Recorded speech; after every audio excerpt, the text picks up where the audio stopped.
మీరు టౌన్ని చాలా అభివృద్ధి చేస్తున్నారు. అయితే అనంతపురం నుంచి తాడిపత్రి వస్తున్న 4 లైన్ రోడ్స్లో మీకు సంబంధించిన వారికి కాంట్రాక్ట్లు ఇప్పించి కొద్దిగా భారీ ఎత్తున మామూలు తీసుకుంటే ఆరోపణలు ఉన్నాయి. దాని మీద నాణ్యత కూడా లేకుండా పనులు చేస్తున్నారు అనేసి. నాణ్యత లేదంటే అప్పుడు కాలం వేరే ఇప్పుడు కాలం వేరే. 5 ఏళ్ళు వాడు మెయింటైన్ చేయాలా. ఎవరైనా సరే ఇప్పుడు ఇవన్నీ ఏదో ఎట్లుంటుంది, ఏదో ఆర్గ్యుమెంట్ ప్రూవ్ చేసుకోవాలని ఉంటుంది. అవసరం లేదు. మేము ఒకటి ఏది ఉన్నా వర్క్ బాగా జరగాల్సిందే. ఏం బంధువులకు ఇచ్చుకోకూడదా, లేదా ఫ్రెండ్స్కి ఇచ్చుకోకూడదా? ఎందుకు ఇచ్చుకోకూడదు? నాణ్యత బట్టి చేస్తారు. ఎందుకు చేయరు? నాణ్యత బాగుంది. ఎవరు చెప్పినారు? నంబర్ 1. యాక్చువల్లీ ఈ స్కీమ్తో ఇప్పుడు అప్పుడు మాత్రం లేవు. 5 ఏళ్ళు వాళ్ళే మెయింటైన్ చేయాలి ప్రతి ఒక్కటి. అంత ఈజీగా లేదు. ఊరికే ఏదో అంటారు ఆ కాంట్రాక్ట్లు చేసినా ఈ కాంట్రాక్ట్ చేసినాడని. ఆ కాలం పోయింది. మీరు కన్స్ట్రక్షన్ ఫీల్డ్లో ఉన్నారంటారు? లేదు, కాంట్రాక్ట్ ఫీల్డ్ మేము ఏది చేయబట్టి ఓపిక లేని వాళ్ళం. మేము మా పని మేము చేసుకుంటే చాలు. ఇంకోటి చెప్పేది, ఇండియాలో ఉండే కార్లన్నీ మా ఇంట్లో ఉన్నాయి. మేము ఎవరికి భయపడాల్సిన పనిలే. ఎక్కడ దుబ్బకరాలే ఎత్తకరాలే. మాకు we have our income and we show that.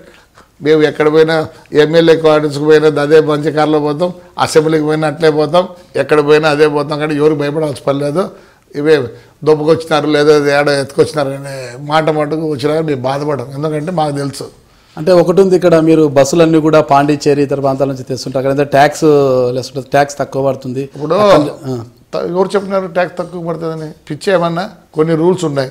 కొన్నిసార్లు కొన్ని పర్మిట్లు ఇయ్యరు, కొన్నిసార్లు కొన్ని పర్మిట్ ఇస్తారు. మన ఆంధ్రాలో దే డోంట్ గివ్ స్లీపర్ పర్మిట్లు ఇయ్యరు. తెచ్చుకుంటున్నాము. తెచ్చుకున్నంత మాత్రం ఏం లేదే. ఏ ట్యాక్స్ కట్టరు? ఇప్పుడు మీకు తెలుసా, తెలంగాణ ట్యాక్స్ కట్టాలా, ఆంధ్ర ట్యాక్స్ కట్టాలా. బెంగళూరు బండికి 3 ట్యాక్స్లు కడతాము, పాండిచ్చేరికి పోయే బండికి ఇది కడతాము, ఆంధ్ర తెలంగాణ మళ్ళీ తమిళనాడు వేలూరు నుంచి ఆడిపోయింది వేలూరు కడతాను, పాండిచ్చేరి కడతాను. తక్కువ ఏముంది? తక్కువ ఎక్కువ ఏం లేదు. పాండిచ్చేరిలో రిజిస్టర్ చేసుకుంటే పాండిచ్చేరిలో స్లీపర్ అలౌడ్, ఆంధ్రాలో సిట్టింగ్ అలౌడ్. అంతే తేడా. అంతేగాని ఎవరు చూడండి, పరిస్థితులు చాలా మారినాయి. ఏదో చెప్తా అంటారు, పెడతా అంటారు. కాలం మార్పు వచ్చింది. అదే చెప్తేనే మేము ఒకరమే కరెక్ట్ కాదు, పాపం టీవీ వాళ్ళు కరెక్ట్, పేపర్ వాళ్ళు కరెక్ట్. మీరు రాసేది అదే.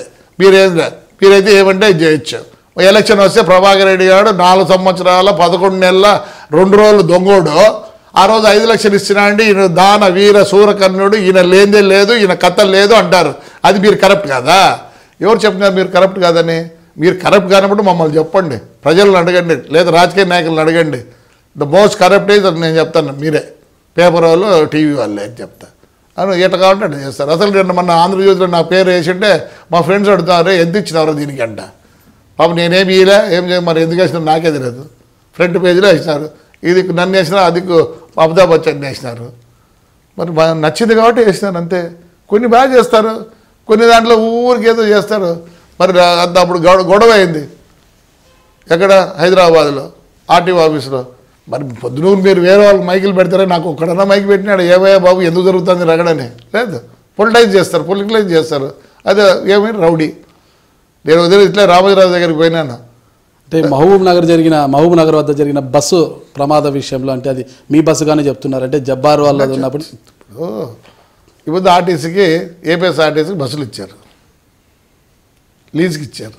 అయితే వాళ్ళు లీజ్కి ఇవ్వచ్చు, మేము లీజ్కి ఇవ్వకూడదా? అది బస్సే కదా. గవర్నమెంట్ ప్రైవేట్ నుంచి లీజుకి తీసుకుంది, అట్లా మేము ఇచ్చేది లేదా? ఇప్పుడు లారీలు ఉన్నాయి, లారీలు ఒకరి పేరుతో ఉంటుంది, ఫైనాన్స్ ప్రాబ్లం ఉంటుంది. మేము అగ్రిమెంట్ చేసుకొని, అయ్యా నేను ఈరోజు అమ్మినాను, ఈరోజు నుంచి ఈయనకు కంతులు కట్టుకుంటాడని. ఇవన్నీ రూల్స్ రెగ్యులేషన్. ఊరికి ఏదో చెప్తేనే ఇట్లాంటివన్నీ ఊరికి పెద్దగా చేస్తా. ఎవరిది? నాదే కానీ లేకపోతే ఇప్పుడేమి నా బస్సే కానీ ఏం దాని ట్యాక్స్ లేదా, ఇన్సూరెన్స్ లేదా, ఏం లేదా, అన్నీ ఉన్నాయి కదా. యాక్సిడెంట్ అంటే దేవుడు చేసినది, కర్మ ఆ బస్సులో అయింది కాబట్టి. అంతేగాని దానికి ఏం లేవు. మరి ఎందుకు మమ్మల్ని ఒకవేళ ఏమీ లేకపోతే మమ్మల్ని ఇచ్చేసిన దానికి కూడా ఇన్ఫ్లుయెన్స్ అంటారా? మరి సిబిఐకి ఇచ్చినారు దాన్ని తీసుకుపోయి. మేము బాధపడలేదే, మేము బయటే ఉన్నాం. మరి బాధ, అంతమంది చచ్చిపోవడం బాధాకరం. అంతేగాని అదే ఏపీఎస్ఆర్టీసీ ఆడ అసలు నీళ్ళలో పడి 3 రోజులకు అనుకోలేకపోతారు దాన్ని. తెలుసు కదా ఎక్కడ?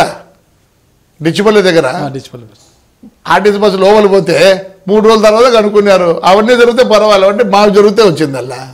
ఇది ఏదో ఊరికి ఏదో చూడి, అది నేను పాలిటిక్స్లో లేకపోతే దాని గురించి మాట్లాడరు.